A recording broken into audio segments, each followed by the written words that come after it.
Hi all, welcome to Andrea M. D'Souza's kitchen. Today I'm going to make for you these extremely tasty and healthy vadas.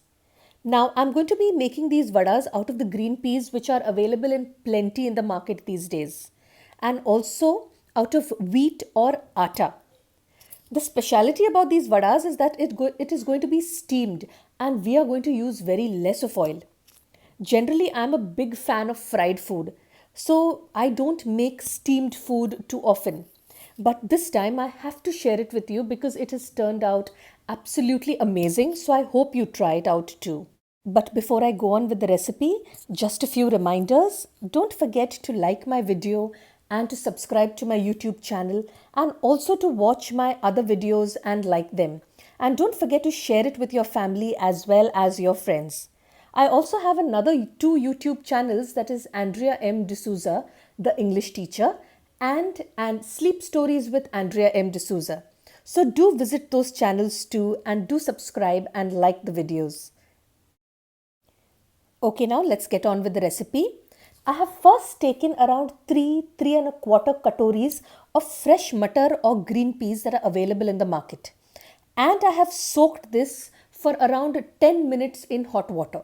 The reason that I have soaked these green peas is so that I do not get a raw taste later on. But at the same time, don't cook the green peas or boil it in the water. Let them just soak in hot water. After that, I'm going to add them to a mixer jar. Now, once it is added in my mixer jar, I'm going to add around 4 or 5 green chilies. Now, make sure that you break the green chilies so that they grind a little well. Don't leave them full. And according to the level of spice that you like, you can increase or reduce the chilies. Also add around half or 3/4 of an inch of ginger which I have washed and peeled, and around 3 to 4 small pieces of garlic. After that, I'm going to grind it in the mixer in a pulse mode. I'm not going to add any water at all because I don't want it into a very thin or a fine paste. I would like it a little thick. Can you see how it is right now? This is how I'd like it to be.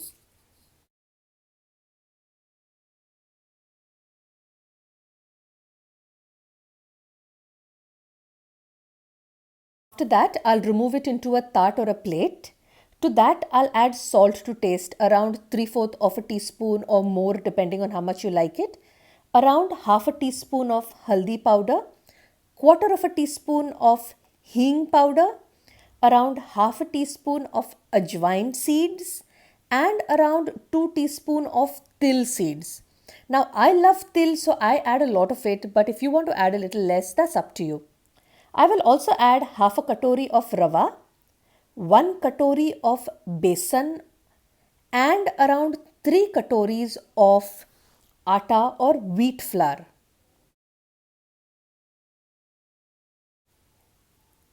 I will also add around 2 teaspoons of sugar. Now there are some people who don't like sugar, so that you can decide. But I quite like the taste of sugar, so I'll add it. And I'll add around 1 teaspoon or 1.5 teaspoon of ghee or oil. After that, I'm going to mix all this really well and I'm going to knead it into a kind of a dough. If you think it is a bit too sticky and if your dough is not forming properly, you can add another half cup of wheat flour or atta. There's no need to add water at all because there's enough of water in the green peas. This is how the dough will look once it is done. It will be easy for you to make a ball out of it. Now, one thing I'm going to do is I'm going to divide it into two parts. Is because I'm going to steam one part first. And before steaming, I'm going to add around half a packet or half a teaspoon or maybe 3/4 of a teaspoon of Eno salt. Or you can also use baking soda if that is what you have at home. Now make sure you mix it really well because you do not want these Eno or baking soda pockets in some parts of your vadas. One thing that you need to keep in mind is as soon as you add your Eno, you need to steam your vadas. Do not keep it for very long. And first what I'm going to do is I'm going to form a little bit of a vada or a cutlet. Now as you can see, my hands are a little dirty, so it is difficult to form these vadas. So what I'm going to do is I'm going to wash them And I'm going to leave some water, and this is going to help me to form the vadas easily because it will not stick to my fingers or to my hand. Each time you're making your vada, dip your fingers a little bit in water and form it. See how perfectly they have formed right now? I'll put it in a plate in which I have spread a little bit of ghee so that these vadas don't stick to the bottom. Now I'm going to take my steamer or confro, which is around more than a century old, and fill it with 1.5 glass of water and let it boil. Once it comes to a boil, I'm going to put my steamer plate and I'm going to place the vadas directly onto this plate. Once all my vadas are arranged well, I'm going to cover it and I'm going to lower the flame to medium, and I'm going to let these vadas steam for around 20 minutes. If you notice, the size of the vadas is going to increase because of the Eno salt or the baking soda that you have added. Okay, I think it is done now.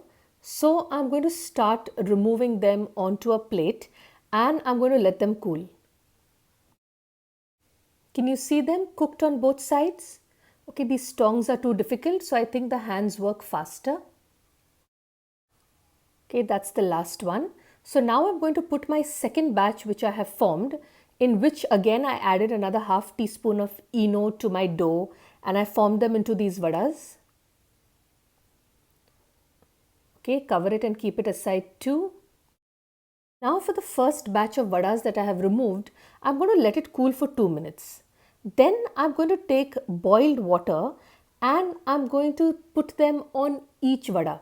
You need to put around 2 to 3 tablespoons on each vada. You want that water to get soaked inside so that your vadas become nice and soft and fluffy. So make sure that you give each of these vadas at least around 2, 2.5 or 3 tablespoons of water. Okay, so now that's done. So I'm going to keep it aside for a while. This is what it is going to look like in some time. The water will be soaked completely into the vadas. So now in a pan, I'm going to take around 2 spoons of oil and I'm going to let this oil heat up. To that, I'm going to add around 1/3 or maybe half a teaspoon of rye or mustard seeds.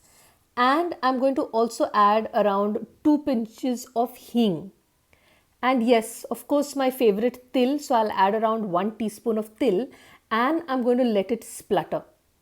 In case you want, you can also add some kadi patta to it, and you can also add small green chilies which you have chopped. So once the oil is hot and once these seeds have started spluttering, I'm going to put each vada in it and I'm going to mix it well. Now this is the first, I'm going to shake the pan a little so that all these vadas get the til. Then I'm going to turn them around as soon as I put them, because I want the til to be reaching, and the til and the rye rather, to be reaching on both sides. So once you've turned them, let each of the sides fry for around 3 to 4 minutes on a little bit of a high flame. Don't leave it, you need to be there, otherwise it will burn. This is what it will look like in around 4 minutes, where you get a slight brown color. So the taste is going to be that it's going to be crispy on the outside and it is going to be soft and fluffy on the inside. So one side has cooked, one side has become a little crispy. I'll do the same thing on the other side. Okay, that's done now. So I'll remove it onto my plate and then I'll follow the same process for the second batch of vadas that were steaming. See how good it looks? It looks very appetizing, it smells good right now, and it tastes even better when you bite into it. I would suggest that you eat it when it is hot, because that is when you'll get the crispy as well as the fluffy texture. This is what it is going to look like when you bite into it. And do serve it with some pudina and coriander chutney, or maybe coriander and coconut chutney and tomato ketchup. I'm sure you're going to enjoy these vadas, so do try them out as soon as possible with all these fresh green peas in the market, and let me know how they turn out and how much you enjoyed them. I'm looking forward to the photographs that you send me of the food you cook, of your emails, your SMSs and your phone calls to tell me how much you enjoyed them. And also don't forget to follow my YouTube channel to subscribe to it as well as to try out the other recipes and to like them. So, I'm going to say goodbye now and enjoy these vadas that you are going to make very soon. Have a great evening ahead.